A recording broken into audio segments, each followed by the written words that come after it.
लेक्चरला आपण काय बघणार आहे बघा, जे काही तुमचे सॉलिड्स आहेत कोण असतील, सॉलिड्स असतील, त्या सॉलिड्सच्या बाबतीमध्ये डेन्सिटी कशी काढायची, म्हणजे जो तुमचा युनिट सेल आहे, युनिट सेलची डेन्सिटी कशी कॅल्क्युलेट करायची.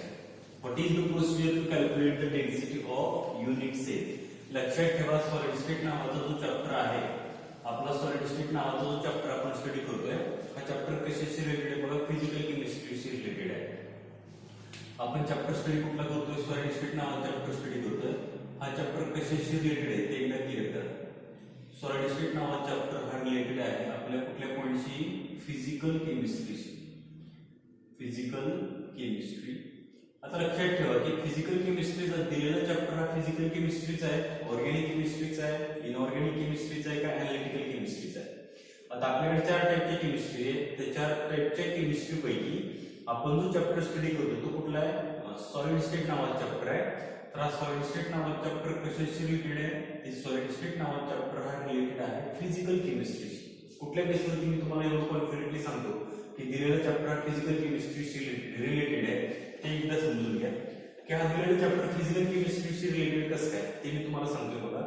आता जो आपण पॉइंट स्टडी करणार आहे डेन्सिटी नावाचा, आपल्या केमिस्ट्रीमध्ये ज्या चॅप्टरमध्ये प्रॉब्लेम्स असतील, आपल्या केमिस्ट्रीमध्ये काय असेल, ज्या चॅप्टर्स मध्ये काय असतील, प्रॉब्लेम्स असतील. प्रॉब्लेम्स म्हणजे समजतात की काही ना काही काढा, कॅल्क्युलेट करा, कॅल्क्युलेशन वगैरे असेल, काही फॉर्म्युले तिथे आपल्याला ऍप्लिकेबल असतील जे वापरायला लागतील.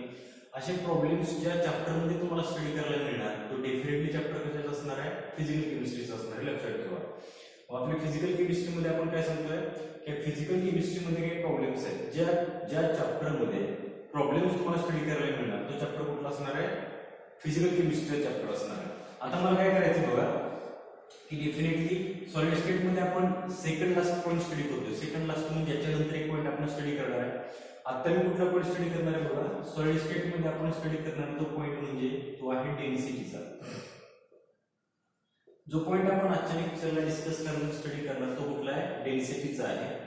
इथून पाठीमागच्या किंवा लास्ट लेक्चर पर्यंत आपण ह्या सॉलिड स्टेट मध्ये काय काय बघितलं आलो बघा. एक म्हणजे क्लासिफिकेशन ऑफ सॉलिड बघितलंय, नंतर पॅकिंग ऑफ सॉलिड बघितलंय, नंतर लास्ट लेक्चर आपण मॅग्नेटिक प्रॉपर्टीज बघितली, नंतर इलेक्ट्रिकल प्रॉपर्टीज बघितल्या. जे काही व्हेरियस पॉइंट्स आपण सॉलिड स्टेटच्या बाबतीमध्ये स्टडी करत आलो, आता त्याच्यामध्ये जवळजवळ हा चॅप्टर आपण कंप्लीट करत आलोय किंवा संपत आलोय. घडणार आहे काय बघा की आजचा जो पॉइंट असणार तो असणार आहे डेन्सिटीचा. आजचा जो पॉइंट असेल तो कुठला असणार आहे, डेन्सिटीचा असेल. डेन्सिटी कोणाची काढायची बघा, डेन्सिटी आपण कॅल्क्युलेट करणार आहे कोणाची, युनिट सेलची. आपण कॅल्क्युलेट काय करणार आहे, डेन्सिटी. डेन्सिटी बघा सगळ्यांना माहिती असेल, डेन्सिटी कशाला म्हणायचं ते सगळेजण मुलांना डेन्सिटी कुठं ना कुठं भूतकाळामध्ये वर्णन केलेलं असेल. आता डेन्सिटी कोणाची काढायची, युनिट सेलची काढायची. आपल्याकडे किती टाइप्स ऑफ युनिट सेल आहेत पटकन सांगा. आपल्याकडे युनिट सेल आहेत 4 नंबर ऑफ टाइप्स, 4 टाइपचे युनिट सेल. एक तुमचा कुठला आहे बघा, एससीसी म्हणजे सिंपल क्यूबिक क्रिस्टल, नंतर कोण आहे तुमचा बीसीसी, नंतर कोण आहे एफसीसी. हे 4 these 4 are the important types of unit cell. SCC म्हणजे कोण आहे तुमचा, सिंपल क्यूबिक क्रिस्टल, की ज्याच्यामध्ये नंबर ऑफ ॲटम्स फक्त कुठं प्रेझेंट असणार आहे, कॉर्नरवरती प्रेझेंट असणार आहे. बीसीसी मध्ये काय कंडिशन असणार आहे, या युनिट सेल मध्ये नंबर ऑफ ॲटम्स कॉर्नरवरती असतील, ॲटम कुठं असणार आहे, सेंटर, बॉडीच्या सेंटर असेल.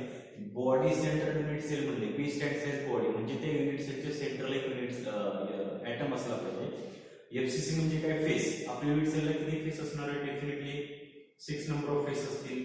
जर 6 फेस असतील तर प्रत्येक फेस वरती एक ॲटम आणि कॉर्नर वरती एक ॲटम. असं जर युनिट सेल तुम्हाला दिसत असेल तर तो कुठला असेल, फेस सेंटर युनिट सेल. कालच्या टेस्टला मी याच्यावरती क्वेश्चन विचारला होता की डायग्रामॅटिक रिप्रेझेंटेशन दाखवलं होतं आणि आयडेंटिफाय करा म्हणलं की एससीसी कुठला आहे, बीसीसी कुठला आणि एफसीसी कुठला आहे. तर 99% मुलांनी जे आन्सर दिले त्यांनी एक्झॅक्टली ते आन्सर बरोबर दिले आणि त्यांना त्या क्वेश्चनला अप्रोप्रिएट म्हणजे जेवढे पाहिजे तेवढे मार्क्स त्यांनी ऑब्टेन केले.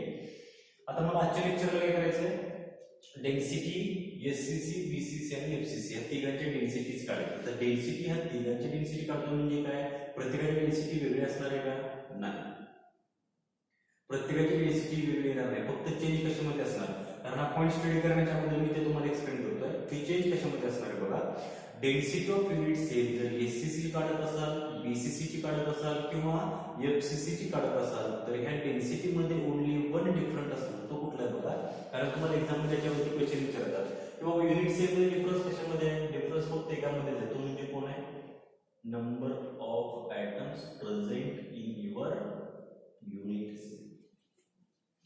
तुमच्या युनिट सेल मध्ये प्रेझेंट असणारे ॲटम्स त्याच्यावरती डिपेंड आहे की त्या युनिट सेलची डेन्सिटी काय असेल. कशावरती डिपेंड असणार? त्याच्यामध्ये प्रेझेंट असणाऱ्या ॲटम्स वरती डिपेंड असणार की त्याची डेन्सिटी काय असेल. बघा तुम्हाला समजतंय का? आता डेन्सिटी मला कोणाची काढायची? मग एससीसी, बीसीसी आणि एफसीसी यांच्यामध्ये चेंजेस काय असणार आहेत? डेन्सिटी ज्यावेळेस मी ऑप्टेन करणार, फायनल इक्वेशन मी तुम्हाला इथे दाखवणार आहे, जे ऑप्टेन करणार त्याच्यामध्ये फक्त चेंज काय असणार की एससीसी मध्ये वन नंबर ऑफ ॲटम हे तुम्हाला माहिती आहे. In case of SCC, only one number of atom, BCC, two number of atom, FCC, four number of atoms. एवढा फक्त चेंज त्यांच्या डेन्सिटी मध्ये असेल, ते मी तुम्हाला वन बाय वन एक्सप्लेन करतो. आता आपण काय करूया, अगोदर डेन्सिटी ऑफ युनिट सेल म्हणजे जनरली कुठलाही युनिट सेल जर आपल्याला दिला तर त्या युनिट सेलची डेन्सिटी काय येऊ शकते ते अगोदर मी तुम्हाला एक्सप्लेन करतो. नंतर एससीसी, बीसीसी आणि एफसीसीच्या डेन्सिटी आपण कॅल्क्युलेट करूया. आता डेन्सिटीचा फॉर्म्युला सगळ्यांना माहिती असेल. डेन्सिटीचा फॉर्म्युला सगळ्यांना माहिती असेल. What is the meaning of density? आपण याच्यावरती बऱ्याच वेळेस बोललोय. तर डेन्सिटीचा फॉर्म्युला काय असतो बघा. Density is nothing but it is the ratio, ratio म्हणजे भागाकार. It is the ratio of, कोणाचा रेशो आहे? मास डिवायडेड बाय व्हॉल्यूम. डेन्सिटीचा फॉर्म्युला जर तुम्ही बघितला तर फॉर्म्युला तुम्हाला काय मिळणार आहे? मास डिवायडेड बाय व्हॉल्यूम. आता आपल्याला डेन्सिटी हा जरा जनरल फॉर्म्युला डेन्सिटीचा. आपल्याला डेन्सिटी कोणाची काढायची आहे? युनिट सेलची काढायची. मग फॉर्म्युला काय येणार? Density of unit cell, density of unit cell is equal to कोणाचे येणार? Mass, mass of unit cell. Mass कोणाचे येते बघा? Mass of unit cell divided by volume of unit cell, volume of unit cell. बघा density काढण्यासाठी आपल्याला मास, unit सेलचं मास माहिती असलं पाहिजे आणि सेकंड म्हणजे युनिट सेलचं काय माहिती असलं पाहिजे? व्हॉल्यूम माहिती असलं पाहिजे. तर ते युनिट सेलचं आपण काय कॅल्क्युलेट करणार आहे? डेन्सिटी कॅल्क्युलेट करणार आहे. मग कन्सिडर करा, if you consider the mass of unit cell is the M. Unit सेलचं मास कन्सिडर करा एम आणि volume of unit cell consider करा V. Volume of unit cell V, mass of unit cell M आणि ही तुमची काय झाली मग? Density of unit cell. हा झाला फक्त फॉर्म्युला. आता एम डिवायडेड बाय व्ही म्हणलं तर आपण काय म्हणणार आहे? Density of unit cell. आता काय घडतंय ते एकदा क्लिअर करा. इथं हा जो पॉईंट मी स्टार करून तुम्हाला एक्सप्लेन करणार किंवा सांगणार आहे, इथं हा टर्निंग पॉईंट असेल डेन्सिटीचा. आणि ह्या ठिकाणी जर हा पॉईंट तुमच्या लक्षात आला तर definitely density of unit cell तुम्ही कॅल्क्युलेट करू शकता. लक्षात ठेवा. आता आपल्याला मास कोणाचं पाहिजे? मास ऑफ युनिट सेलचं पाहिजे. मास कोणाचं पाहिजे? युनिट सेलचं मास पाहिजे. आता हे जे मी मास कन्सिडर केलंय, दिस मास, हे जे मास मी कन्सिडर केले बघा, दिस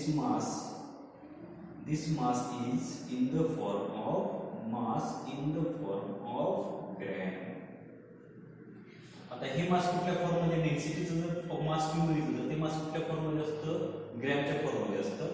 आता मास मला पाहिजे कोणाचं? युनिट सेलचं पाहिजे. युनिट सेल मध्ये पर्टिक्युलरली तुमचे कोण आहेत ते एकदा क्लिअर करा. युनिट सेल मध्ये पर्टिक्युलरली तुमचे कोण आहेत? ॲटम्स आहेत. युनिट सेल मध्ये पर्टिक्युलर कोण येतात? ॲटम्स येतात. बघा आपल्याला बऱ्याच वेळेस माहिती युनिट सेल मध्ये कोण असतं? तुमच्या ॲटम्स असतात. आता हा बघा हे मी रिप्रेझेंट करतो ते सगळे कोण आहेत? तुमचे ॲटम्स आहेत. युनिट सेल मध्ये हे कोण दिसतात तुम्हाला? ॲटम्स दिसतात. मग आपल्याला दिलेलं मास हे ग्रॅमच्या फॉर्म मध्ये आहे, पण युनिट सेलचं जर मास तुम्हाला पाहिजे असेल तर त्या युनिट सेलचं मास हे पर्टिक्युलरली ॲटमच्या फॉर्म मध्ये पाहिजे. युनिट सेलचं मास तुम्हाला पर्टिक्युलरली कुठल्या फॉर्म मध्ये पाहिजे? ॲटमच्या मास मध्ये पाहिजे. मग जर दिलेलं मास हे ग्रॅमच्या फॉर्म मध्ये असेल तर त्याचं कन्व्हर्जन आपल्याला करायचं कशामध्ये? ॲटॉमिक मासच्या फॉर्म मध्ये. कारण हे बघा ॲटमचं मास म्हणजे कुठलं मास? Atomic mass. आपण याचा स्टडी केला. मास कोणाचं? ॲटमचं mass. Mass of atom is called as atomic mass. तुमच्या ॲटमचं मास असेल तर त्याला काय म्हणायचं आहे? ॲटॉमिक मास म्हणायचं आहे. आणि तुमच्या डेन्सिटी मध्ये असणारं मास हे कुठल्या फॉर्म मध्ये आहे? ग्रॅमच्या फॉर्म मध्ये आहे. मग मला त्या जे मास ग्रॅमच्या फॉर्म मध्ये आहे त्या ग्रॅमच्या फॉर्म मध्ये असणाऱ्या मासचं मला कन्व्हर्जन करायचं आहे. ग्रॅमच्या फॉर्म मध्ये असणाऱ्या मासचं काय करायचं आहे? कन्व्हर्जन करायचं आणि ते मास कुठल्या फॉर्म मध्ये पाहिजे? ॲटॉमिक मासच्या फॉर्म मध्ये पाहिजे. मग ॲटॉमिक मासच्या फॉर्म मध्ये मास काय कॅल्क्युलेट करायचे? कारण दिलेल्या युनिट सेल मध्ये फक्त कोण आहेत? ॲटम्स आहेत आणि त्या ॲटमचा आपल्याला मास पाहिजे. म्हणून आपण काय करायला मास तुमच्या ग्रॅम मध्ये असणार त्याचं कन्व्हर्जन ॲटॉमिक मास मध्ये करायचं. सिंपल काय करायचं बघा, जे काही तुमचं मास ग्रॅमच्या फॉर्म मध्ये आहे त्या ग्रॅमच्या फॉर्म मधल्या मासला फक्त डिवाइड करायचं. कशाने? ॲव्होगॅड्रो समीकरण. कशाने डिवाइड करायचं ॲव्होगॅड्रोज नंबर. समजा दिलेलं मास तुमच्या ग्रॅमच्या फॉर्ममध्ये होतं, त्याला मी ॲव्होगॅड्रोज नंबरने डिवाइड केलं तर ते मला कुठल्या फॉर्ममध्ये मिळालं ॲटॉमिक मासच्या फॉर्ममध्ये मिळालं. आता बघा मला मासचा मिनिंग समजला की बाबा मासचं कन्व्हर्जन मी का करतोय की दिलेलं मास आहे ग्रॅमच्या फॉर्ममध्ये, मला पाहिजे ॲटमचं मास. मग ॲटमचं मास पाहिजे असेल तर ॲटॉमिक मास रिक्वायर्ड आहे आणि ते ॲटॉमिक मास मिळवण्यासाठी तुमच्या मासला फक्त कशाने डिवाइड करा ॲव्होगॅड्रोज नंबरने डिवाइड करा. काय मिळणार बघा formula m is the mass in the form of gram. Avogadro's number is represented by using the symbol Na. Avogadro's number कशाने रिप्रेझेंट केला जातो capital N and A. This is the Avogadro's number is equal to तुमचं काय आहे मग हे atomic mass. हे तुम्हाला कसलं मास मिळालं ॲटॉमिक मास मिळालं. मला पाहिजे होतं मास ऑफ युनिट सेल म्हणजे मी त्या युनिट सेलचं मास मिळवलं म्हणजे हा ह्याला मी फर्स्ट इक्वेशन म्हणू शकतो. हे इक्वेशन मी मिळवलं बरोबर आहे की ठीक आहे. आता मला युनिट सेलचं काय माहिती असलं पाहिजे सेकंड पॉईंट बघा मास ऑफ युनिट सेल म्हणजे हा पॉईंट मी क्लिअर केला. मास ऑफ युनिट सेल जे माझ्या लक्षात आलं राहिला प्रश्न कशाचा होता volume of unit cell. Unit सेलचा व्हॅल्यूम आपल्याला कॅल्क्युलेट करायचा आहे.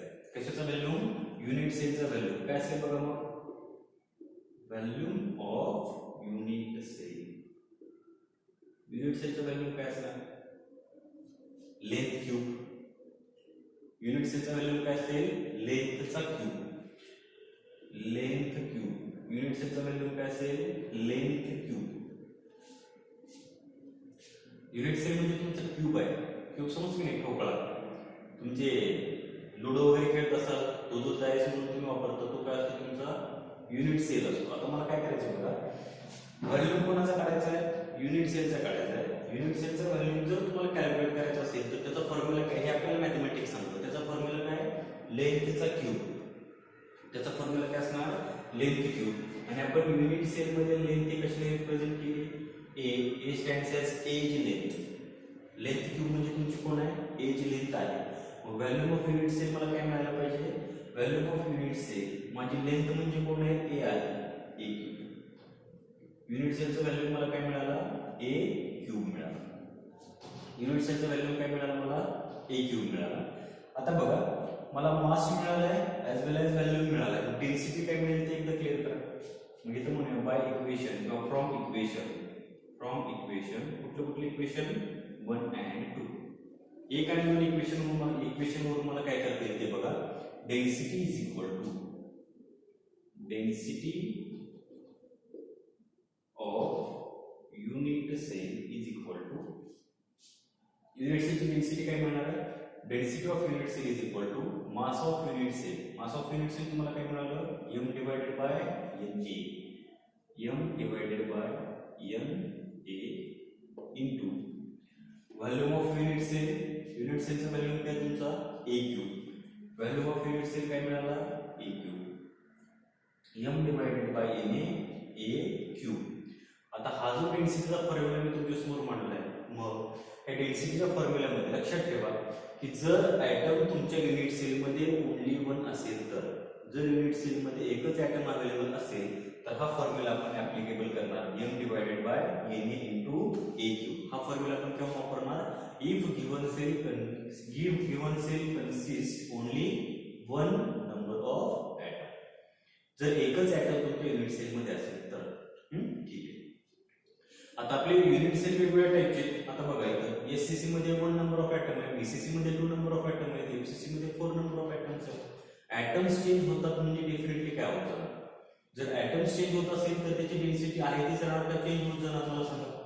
ॲटम चेंज होतात. एक ॲटम असेल तर त्यावेळेचं मास वेगळं असणार आहे. 2 ॲटम्स येत असतील तर एक ॲटमचं मास नंतर आणखी एक ॲटम वाढलं म्हणजे मास वाढलं. मास वाढलं म्हणजे डेन्सिटी चेंज झाली. आता 2 ॲटम होते नंतर 4 ॲटम्स झाले. ॲटम्स वाढले म्हणजे मास वाढलं. मास वाढलं म्हणजे डेफिनेटली कोण वाढली तुमची डेन्सिटी वाढली. लक्षात येते का बघा.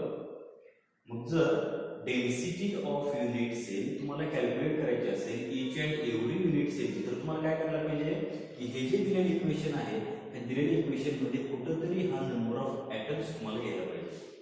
दिलेल्या इक्वेशन मध्ये कोण घ्यायला पाहिजे कुठंतरी नंबर ऑफ ॲटम्स तुम्हाला घ्यायला पाहिजे की ज्या बेसवरती आपण particular each and every unit सेलची डेन्सिटी कॅल्क्युलेट करू शकतो. बघा काय मग इथे मी लिहितो वियर दिस वन कोण आहे हा capital N is equal to कोण आहे तो कॅपिटल एन म्हणजे number of atoms. Capital N म्हणजे तुमचा कोण मिळाला नंबर ऑफ ॲटम. जर only one number of atom असेल तर N is equal to 1 put करा. नंबर ऑफ ॲटम्स जर 2 असतील तर N is equal to 2 put करा. नंबर ऑफ ॲटम्स 4 असतील तर एन इज इक्वल टू काय टाका 4 टाका. आता हे जे इक्वेशन मिळाले हे जे मी तुमच्यासमोर पुट केले हे कोणासाठी आहे generally for all unit general units आहे. पर्टिक्युलरली आपण कुठल्या युनिट्सच्या बाबतीमध्ये आता बोलत नाही. हे लक्षात आलं असेल तर याचा स्क्रीनशॉट काढा. नेक्स्ट पॉईंट मी तुम्हाला पर्टिक्युलरली डेन्सिटी एससीसी बीसीसी आणि एफसीसी या तिघांची सांगतो. ठीक आहे.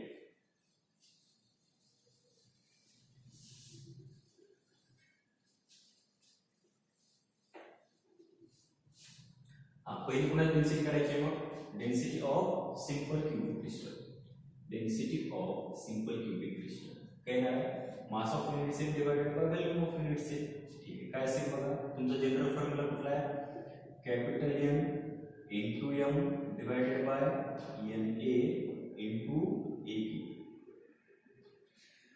हा कॅपिटल म्हणजे तुमचा कोण आहे नंबर ऑफ ॲटम आहे. तुम्हाला सांगा जर सिंपल क्यूबिक क्रिस्टल असेल काही लोक याला प्रायमेटिव्ह युनिट सेल पण म्हणतात बरं का. सिंपल क्यूबिक क्रिस्टलला दुसरं नाव काय प्रायमेटिव्ह युनिट सेल. जर एससीसी असेल तर त्याच्यामध्ये नंबर ऑफ ॲटम्स किती आहेत ओनली 1 नंबर ऑफ ॲटम्स आहेत. म्हणून काय येणार आहे N is equal to 1 into M divided by N A into A cube. ठीक आहे. पुढे चला आणखी काय सॉल्व्ह केल्यानंतर M divided by N A into A cube this is the formula for density of. हा कोणासाठी मिळाला मग डेन्सिटी कोणाची डेन्सिटी मिळाली density of simple cubic crystal. कोणाची डेन्सिटी मिळाली तुम्हाला सिंपल क्यूबिक क्रिस्टल. आता एक्झाम मध्ये क्वेश्चन कसा विचारतात लक्षात ठेवा. सॉलिड स्टेट चॅप्टर वरती एक्झाम मध्ये 2च टाइप मध्ये क्वेश्चन विचारला जातो. सॉलिड स्टेट चॅप्टर वरती एक्झाम मध्ये फक्त 2 टाइप मध्ये क्वेश्चन विचारला जातो. पहिला क्वेश्चन विचारतात कुठला बघा डिस्टिंग्विश बिटवीन डिफरन्स सांगा. डिस्टिंग्विश बिटवीन कोणाचा डिस्टिंग्विश एक क्रिस्टलाइन सॉलिड आणि व्हॉट अमॉर्फस सॉलिड. 2च क्वेश्चन एक्झाम मध्ये 2च क्वेश्चन. तुम्ही एवढे 2च क्वेश्चनचं प्रिपरेशन करायचं फक्त तुम्हाला स्टेट बोर्डचं प्रिपरेशन करायचं असेल तर. आणि स्टेट बोर्ड सोडून अदर एक्झामचं प्रिपरेशन करायचं असेल तर याच्या डिग्री पॉईंटचा स्टडी करा. बघा पहिला तुम्हाला क्वेश्चन विचारला जाणार डिस्टिंग्विश बिटवीन क्रिस्टलाइन सॉलिड आणि अमॉर्फस सॉलिड. आणि दुसरा क्वेश्चन काय विचारतात कॅल्क्युलेट द डेन्सिटी. दुसरा क्वेश्चन काय विचारला जातो कॅल्क्युलेट करा म्हणतात. काय कॅल्क्युलेट करा म्हणतात डेन्सिटी कॅल्क्युलेट करा म्हणतात. तुम्हाला काय कॅल्क्युलेट करा म्हणतात डेन्सिटी कॅल्क्युलेट करा. आता डेन्सिटी कशी कॅल्क्युलेट केली जाईल बघा. तुम्हाला काय दिलंय समजा सिंपल क्यूबिक क्रिस्टल मध्ये एखादा तुमचा युनिट सेल आहे. कुठल्या फॉर्म मध्ये सिंपल क्यूबिक क्रिस्टलच्या फॉर्म मध्ये एखादा युनिट सेल तुमचा आहे. आणि तुम्हाला काय काय दिलंय व्हॉल्यूम दिलाय मास दिलाय. व्हॉल्यूम दिलाय आणि मास दिलाय तर त्याच्यावरून तुम्ही त्याची डेन्सिटी काढू शकता. आता काही काही वेळेस काय म्हणतात calculate the mass. Mass calculate करा म्हणतात. तुम्हाला डेन्सिटी आणि व्हॉल्यूम दिलेला असतो.